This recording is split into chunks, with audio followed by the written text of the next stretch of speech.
Holistic Hilda here. Welcome back to the Body Sattvic blog. Today I'm here in Val Verde, California with Christine Gump, who is an acupuncturist, master herbalist, and alchemist. She is going to show us how to make kombucha. So what is kombucha? Kombucha is a fermented beverage. It is full of healthful probiotics, which have many benefits that you can read about on this blog. Kombucha means kombu, which is seaweed, and cha, which is tea. So it's actually a seaweed tea and not a mushroom at all.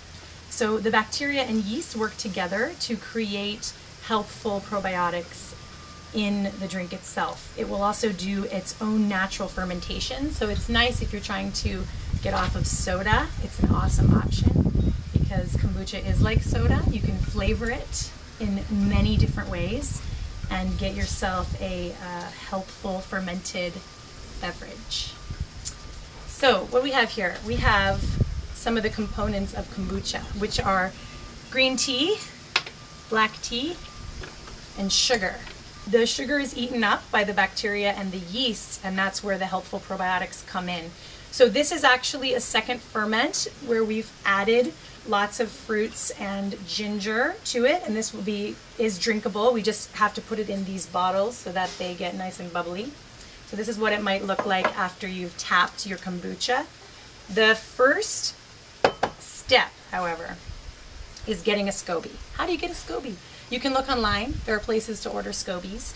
The SCOBYs then need to be placed in a 1-gallon jar.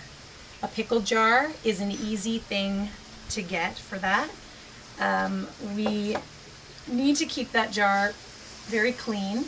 So you will remove your pickles, get yourself a clean 1-gallon jar and your SCOBY. Place the SCOBY into the 1-gallon jar. The SCOBY will come with starter liquid inside this with the SCOBY, and that's about a cup of tea. So your little pickle jar will have a SCOBY and some tea. This pickle jar has many SCOBYs already living inside of it, so this is actually ready to be bottled. This is considered your first fermentation. So what's happening is you're putting your SCOBY in there with your little starter liquid, and then you're getting a gallon pan and you're making tea that you let cool. You add sugar and tea to that gallon and you add it to this jar. So that's the first fermentation with the SCOBY.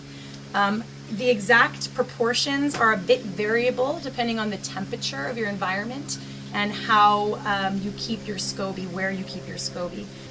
So you would need about 1 gallon or 3 quarts of water. And then with loose tea, you're going to do 2 to 3 teaspoons of each. So 2 to 3 teaspoons of green, 2 to 3 teaspoons of black.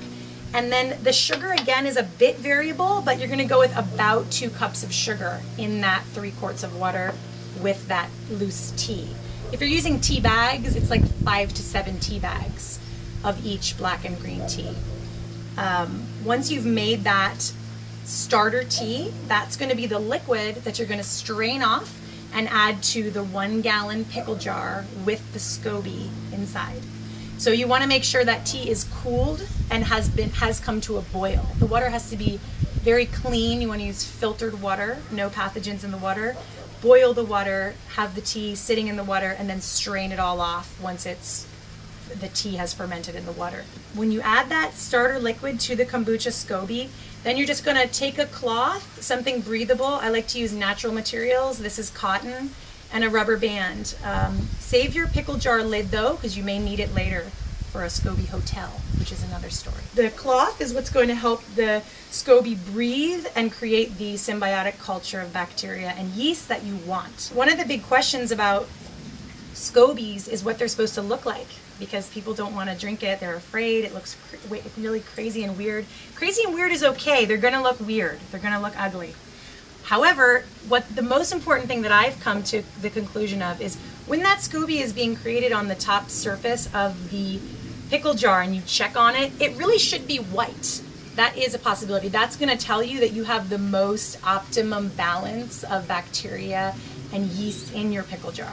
That white skin occurs on the top of the jar, and if that other SCOBY is like laying sideways or laying across, it doesn't matter. It doesn't matter what happens to that SCOBY underneath, as long as that top disc that's forming is white and clear of any, weird pathogenic stuff that might get in there. Again, the way you're going to do that is have this cloth always secured on the top there with a rubber band that's very tight that keeps the cloth on there, because gnats love kombucha.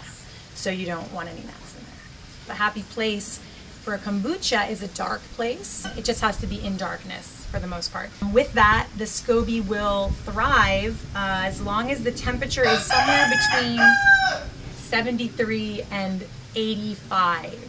Seems kind of specific. If it's hotter than that, your tea is going to ferment faster. You really want to make sure that the kombucha stays above 73. After you taste it, if you like it, you feel like, oh, that just tastes great. It's a little sparkly. It's not too sweet. I like it like that. It has a little tang to it. And you'll get used to it. You'll have different experiments.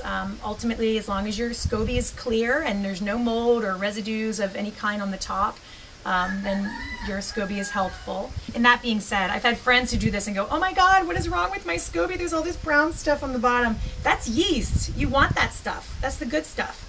Once you like the flavor, you can then do a second ferment. And that's what we mentioned before, which is this giant jug of yumminess. So you take that tea that's in there with the SCOBY and you dump it however you choose. Sometimes I dump into mason jars and do different flavors. Sometimes I just put it straight into the big jug with various fruits and herbs. This one is ginger, peach, blueberry, so it has a lot of puree on the bottom. From here, you are letting this ferment an additional amount of time, again, based on your flavor interest. If you're just ready to go and you feel like it's good to go, then after even just a day with fruit in it, you can put it in these guys. These are my favorite. These type of bottles are amazing because you can store them like this. They keep it really super tight and they allow for some nice popping action when you open your kombucha. When you do that, you just need a filter and maybe a little strainer on top, and you pour your big jug into this, and then you can store these bottles in the fridge if you like it cold, or I don't, I leave them out. Just keep in mind that they're still fermenting in here. So even though the SCOBY is not in the tea, this is actually considered a second ferment and will continue to get carbonated. So at a certain point, you want to remember to take these bottles and refrigerate them or drink them before they get to an explosive level. I've never had a bottle explode, ever. Should we pop this? You guys want to have a little drink? Let's try it. I would love to. Okay, why don't you have the honors there and I'll hold the cup. That way if it gets wild, it might not, we'll see. Who knows? All right. It's always it's a wonder. Woohoo! Hey. Oh, I'm so excited to taste. And this is this one has a little bit of orange juice, ginger, and peach. So you try that out. I will also try some. That is so good. Is it good? It's really bubbly. That is so you yummy. See how bubbly it is. It's delicious. That's really good. Oh, that is a really good one. Really good. Awesome. Well done, Christine. Thank you so much for joining us, and we'll look forward to seeing you next time on the Body Sattvic blog. Bye-bye.